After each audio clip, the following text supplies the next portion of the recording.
Hello friends, स्वागत है आपके अपने YouTube channel mister study Jodhpur. आज हम एनसीईआरटी द्वारा रिलीज टर्म 1 के लिए सीबीएसई के सैम्पल पेपर को सॉल्व करेंगे। अगर आपने हमारा प्रीवियस वीडियो अभी तक नहीं देखा है तो ऊपर आ रहे आई बटन पर क्लिक करें। तो चलिए शुरू करते हैं आज का सेशन।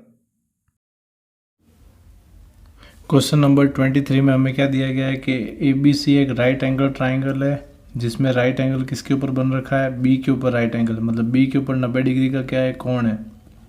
उसके अलावा ये भी दे रखा है कि BD एक परपेंडिकुलर ड्रॉ किया गया है किसके ऊपर, AC के ऊपर, जहाँ पर AC की लेंथ दे रखी है हमें 9 सेंटीमीटर और AD की लेंथ हमें दे रखी है 3 सेंटीमीटर और फाइंड करने के लिए बोला गया है BD को। तो जैसा कि आपको पता होना चाहिए, आपकी एनसीईआरटी बुक में 6.5 के क्वेश्चन नंबर 2 के अंदर इसका एक प्रूफ दिया गया है जहाँ पे हमें प्रूफ करना है कि BD स्क्वायर, या फिर वहाँ पे टर्म्स चेंज है, BD स्क्वायर इक्वल्स टू क्या होता है, AC इंटू AD होता है। वहाँ पे PQR फॉर्म में दे रखा है।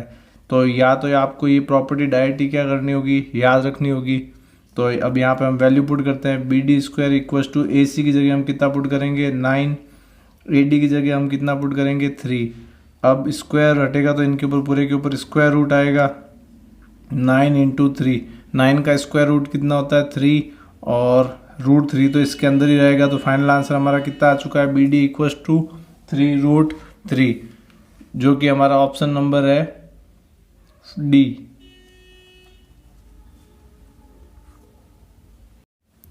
अब क्वेश्चन नंबर 24 में हमें क्या दिया गया है कि दो इक्वेशंस दी गई है, 3x plus 5y equals to 3 और दूसरी इक्वेशन दी है 6x plus KY equals to 8। और ये भी बोला है कि ये इनके कोई भी सॉल्यूशन नहीं है, नो सॉल्यूशंस वाली कंडीशन। तो नो सॉल्यूशंस वाली कंडीशन क्या होती है, A1/A2 B1/B2 not equals to C1/C2। और हमें क्या बोला है, K की वैल्यू फाइंड करनी है या K का रिलेशन निकालना जो ऑप्शंस में दिए गए हैं। तो यहाँ से पुट करने पर पता है ये हमारा क्या होगा, A1 होगा, ये हमारा क्या होगा, B1 होगा, और ये हमारा क्या हो जाएगा, C1 हो जाएगा। इसी तरह ये हमारा क्या हो जाएगा, A2, ये क्या हो जाएगा, B2, और फाइनल क्या हो जाएगा, ये C2 हो जाएगा। अब वैल्यू पुट करेंगे तो यहाँ पे आएगा 3/6 A1/A2 B1/B2 मतलब 5/K आएगा, C1/C2 3/8 आएगा, और ये नॉट इक्वल्स टू है। और हमें K की वैल्यू निकालनी है। तो अब इसका कोई भी रोल नहीं है, केवल इन दोनों का रोल है। तो इनको आपस में क्या करेंगे, क्रॉस मल्टीप्लाई करेंगे। तो क्रॉस मल्टीप्लाई करेंगे तो हमें क्या मिलेगा, 3K इक्वल्स टू 6×5 = 30। अब 3 मल्टीप्लाई में उस तरफ जाएगा तो क्या आएगा, डिवाइड में आएगा। तो 30 को जब डिवाइड करेंगे तो K की वैल्यू हमें क्या मिल जाएगी, 10। तो इसका आंसर क्या हो जाएगा, ऑप्शन नंबर B हो जाएगा। क्वेश्चन नंबर 25 में हमें क्या दे रखा है कि एक सर्कल है, उसकी सर्कमफेरेंस को क्या किया गया, इंक्रीज किया गया। पहले उसकी सर्कमफेरेंस कितनी थी, 2π थी। उसके बाद सर्कमफेरेंस को इंक्रीज करके कितना कर दिया गया है, 4π कर दिया गया है। तो उसके एरिया के अंदर कितने टाइम्स क्या होगा, इंक्रीज होगा, ये हमें क्या करना है, फाइंड करना है। तो सबसे पहले सर्कमफेरेंस ऑफ द सर्कल आपको पता होना चाहिए कितना होता है, 2πr इक्वल्स टू, यहाँ पे ये 2π दे रखा है इसलिए 2π हो जाएगा। 2π से 2π कैंसिल होगा तो r की वैल्यू हमें कितनी मिलेगी, 1 मिलेगी फर्स्ट केस में।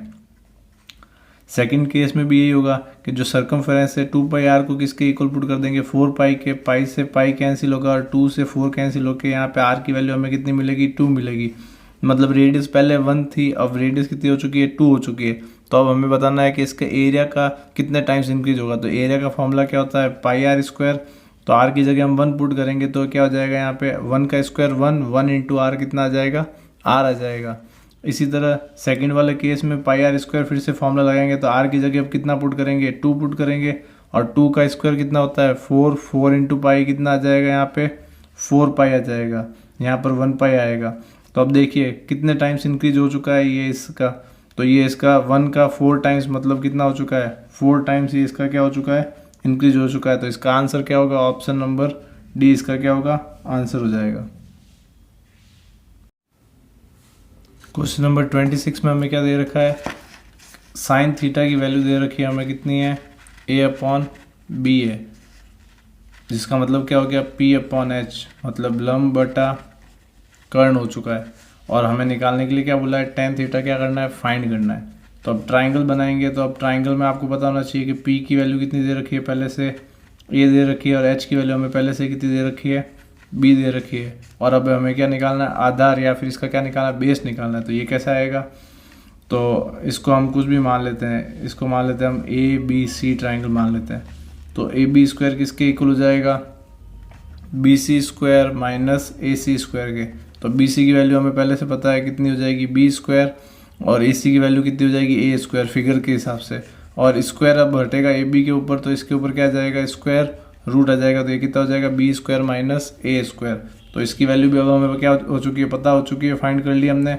अब हमें क्या निकालना था, टेन थीटा। तो टेन थीटा किसके इक्वल होता है, पी अपॉन बी के। तो पी की वैल्यू कितनी है, ए, और बी की वैल्यू कितनी है, रूट बी स्क्वायर माइनस ए स्क्वायर, जो कि हमारा ऑप्शन नंबर कौन सा है, इसका आंसर हो जाएगा, ऑप्शन नंबर हो जाएगा हमारा सी नहीं सॉरी, इसका आंसर हो जाएगा आपका ऑप्शन नंबर डी हो जाएगा।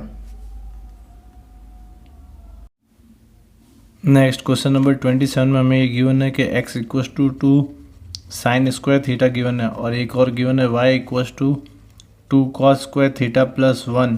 और हमें क्या फाइंड करना है, और हमें फाइंड करने के लिए बोला है कि x प्लस वाई की वैल्यू हमें क्या करनी है, फाइंड करनी है। तो सबसे पहले अब यहाँ पे हम वैल्यू पुट कर लेंगे x प्लस वाई की। तो x की जगह हम क्या पुट कर लेंगे, 2 साइन स्क्वायर थीटा, और y की जगह क्या पुट कर लेंगे, 2 कॉस स्क्वायर थीटा प्लस 1।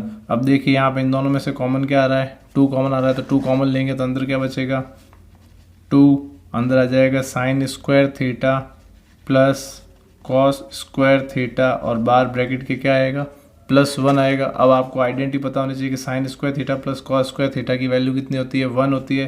तो यहाँ पर आ जाएगा 2 मल्टीप्लाई बाय 1 प्लस 1। तो 2 मल्टीप्लाई बाय 1 कितना हो जाएगा, 2 2 प्लस 1, फाइनल आंसर हमारा कितना आ जाएगा, 3, जो कि ऑप्शन नंबर कौन सा है हमारा, ए।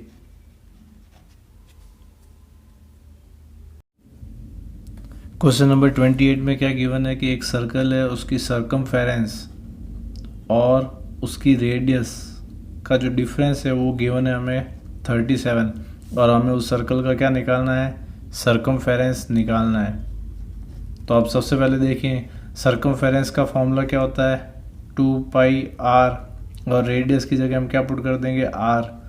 अब दोनों में कॉमन क्या आ रहा है, आर कॉमन ले लेंगे तो अंदर क्या बचेगा, 2 पाई माइनस 1 इक्वल्स टू 37 बचेगा।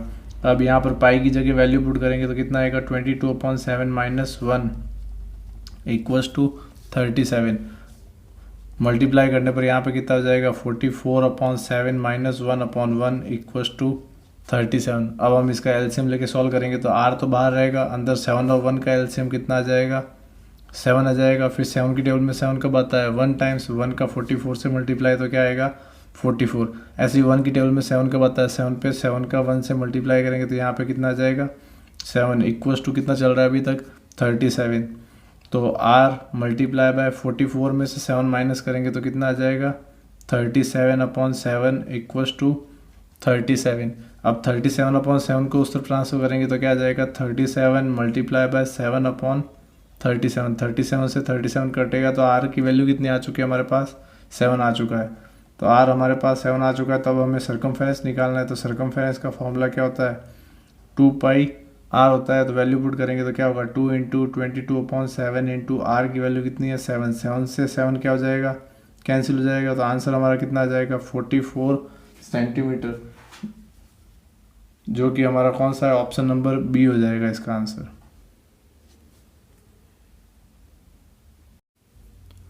क्वेश्चन नंबर 29 में हमें क्या करना है, 1 से लेके 10 तक जो नंबर आते हैं उनमें से सभी नंबर से डिविजिबल ऐसा लीस्ट नंबर फाइंड करना है। तो ऑप्शंस में हमें 100 दिया गया है, 1000 भी दिया गया है, 2520 भी है, और लास्ट नंबर है 5040 नंबर है। तो अब सबसे पहले हमें क्या करना है, 1 से 10 में जो नंबर आएंगे सबसे डिविजिबल होना चाहिए। तो देखिए 1 से 10 के बीच में एक नंबर आएगा 3, तो 100 3 से डिविजिबल नहीं है क्योंकि इनको ऐड करने पर सम 3 की टेबल वाले नंबर्स नहीं आ रहे हैं, तो ये ऑप्शंस तो गलत हो गया। इसी तरह 1000 में भी अगर ऐड करेंगे 1 + 0 + 0 + 0 1 आ रहा है, तो 1 3 की टेबल में नहीं आता, तो ये भी 3 से डिविजिबल नहीं होगा। तो ये 2 ऑप्शंस तो एलिमिनेट हो चुके हैं। अब बचे हैं ये 2 ऑप्शंस। तो इन दो ऑप्शन में चेक करते हैं। तो 2 + 5 कितना होता है 7, 7 + 2 कितना हो गया 9, 9 + 0 9, तो ये 3 की टेबल में आ रहा है। ठीक है, तो फिर ये ऑप्शन हो सकता है हमारा। फिर इसी तरह चेक करेंगे कि 4 की टेबल में, तो पीछे वाले दोनों डिजिट 4 की टेबल में आ रहे हैं, तो ये 4 से भी डिविजिबल होगा। अब इसके पीछे 0 है तो ये 5 से भी क्या होगा डिविजिबल होगा। उसके बाद चेक करते हैं 6 है, तो 6 जो 2 और 3 दोनों की टेबल में आता है वो 6 से भी क्या होगा डिविजिबल होगा। उसके बाद जब हम इसे 7 से डिवाइड करके चेक करेंगे तो ये 7 से भी क्या हो रहा है डिविजिबल हो रहा है। जो 4 और 2 की दोनों की टेबल में आता है तो वो 8 से भी क्या होगा डिविजिबल होता है। और जो 3 की टेबल में आता है वो 9 से भी क्या होता है डिविजिबल, और पीछे इसके 0 है इसलिए 10 से भी क्या होगा डिविजिबल। तो इसलिए इसका आंसर क्या हो जाएगा ऑप्शन नंबर सी 2520। अब इसने लीस्ट नंबर पूछा इसलिए इसका आंसर क्या होगा 2520। क्वेश्चन नंबर 30 में क्या दे रखा है हमें 3 रिंग्स दे रखी है, 1 2 बेल्स रिंग्स दे रखी है, और बोला है कि ये सब एक साथ रिंग कर दिए कब 6 AM पर। उसके बाद बोला है कि 6 AM के बाद अब ये 4 मिनट्स के डिफरेंस के बाद क्या करती है वापस से रिंग करती है, जबकि दूसरी वाली 7 मिनट्स के बाद रिंग करती है, और तीसरी वाली क्या करती है 14 मिनट्स के डिफरेंस के बाद क्या करती है रिंग करती है। और हमें फाइंड करना है कि अब नेक्स्ट टाइम 6 AM के बाद वापस से ये तीनों एक साथ रिंग कब करेगी। तो अब हमें इनका एक कॉमन पॉइंट निकालना है। तो अब कॉमन पॉइंट निकालने के लिए नंबर्स के अंदर हमेशा उसका हम क्या निकालते हैं LCM। तो हमें क्या करना होगा 4, 7 और 14 तीनों के कॉमन पॉइंट निकालने के लिए हमें उनका क्या निकालना पड़ेगा LCM। कॉमन पॉइंट मतलब यहाँ पर कॉमन टाइम होगा जिसके ऊपर ये तीनों एक साथ क्या करेगी रिंग करेगी। तो सबसे पहले हम इसको 2 से डिवाइड कर देते हैं, तो 2 7 और यहाँ पर भी क्या आ जाएगा 7, और फिर 2 से कर लेते हैं तो 1 7 एंड 7। अब लास्ट में जब इसको 7 से करेंगे तो क्या आ जाएगा 1 1 एंड 1, तो 2 × 2 × 7, तो 2 × 2 × 7 कितना हो जाएगा 2 2 4, 4 2 4 7 28 मिनट्स के बाद। तो 6 के बाद वापस ये कब रिंग करेगी, तो 6 और 28 मिनट्स ऐड करने पर 6:28 AM के ऊपर ये फिर से वापस से क्या करेगी रिंग करेगी। इसका मतलब हमारा ऑप्शन नंबर कौन सा आंसर हो जाएगा इसका C हो जाएगा।